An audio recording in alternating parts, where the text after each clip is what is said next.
ओम हर हर महादेव। आज मैं ललही छठ यानी हर छठ या हल छठ की कथा सुनाने जा रही हूँ। कथा करने से आपसे अनुरोध करना चाहती हूँ कि यदि आप हमारे चैनल पर नए हैं तो कृपया करके लाइक करें, सब्सक्राइब करें, शेयर करिए। भादो मास के कृष्ण पक्ष की षष्ठी तिथि को हर छठ का त्योहार मनाया जाता है। इसे बलदेव छठ, ललही छठ, रांधण छठ, तीन छठी व चंदन छठ आदि नामों से जानते हैं। मान्यता है कि इस दिन भगवान श्री कृष्ण के बड़े भाई बलराम का जन्म हुआ था। इस दिन भगवान श्री कृष्ण के साथ बलराम जी की पूजा अर्चना की जाती है। मान्यता है कि इस व्रत के प्रभाव से संतान की लंबी आयु होती है। हर छठ माताएं संतान के सुखद जीवन व लंबी आयु के लिए रखती हैं। मान्यता है कि इस व्रत के प्रभाव से संतान को कष्टों से मुक्ति मिलती है। हल छठ में हल द्वारा बोया जाता हुआ अन्न और फल की मनाही है। गाय के दूध भी नहीं खाना चाहिए। भैंस के दूध या घी इस्तेमाल कर सकती हैं।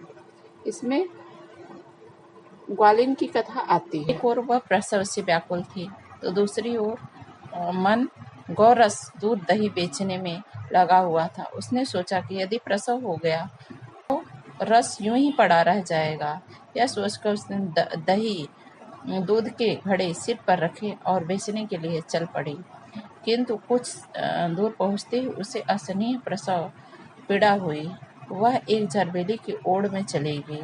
वहां एक बच्चे को जन्म दिया। बच्चे को वहीं छोड़कर पास के गांव में दूध दही बेचने चली गई। संयोग से उस दिन हल छठी थी।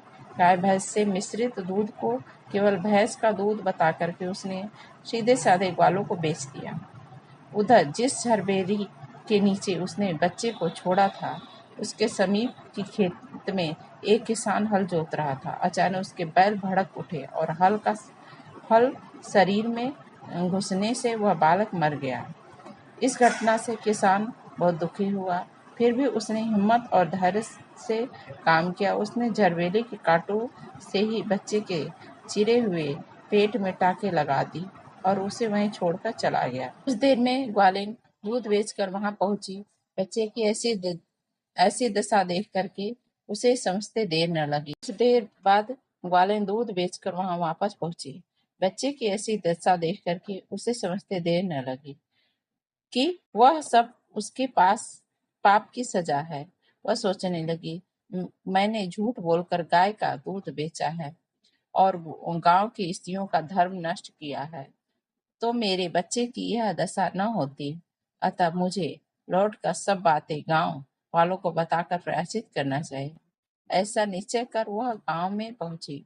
वहां उसने दूध दही बेचा था और वह ही गली गली घूम करके अपनी करतूत उसके फलस्वरूप मिले दंड का बयान करने लगी।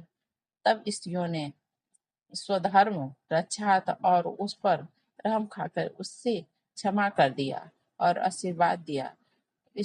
बहुत सी स्त्रियां वह आशीर्वाद लेकर के जब वह पुनः झरबेरी के नीचे पहुंची तो वह आश्चर्यचकित रह गई।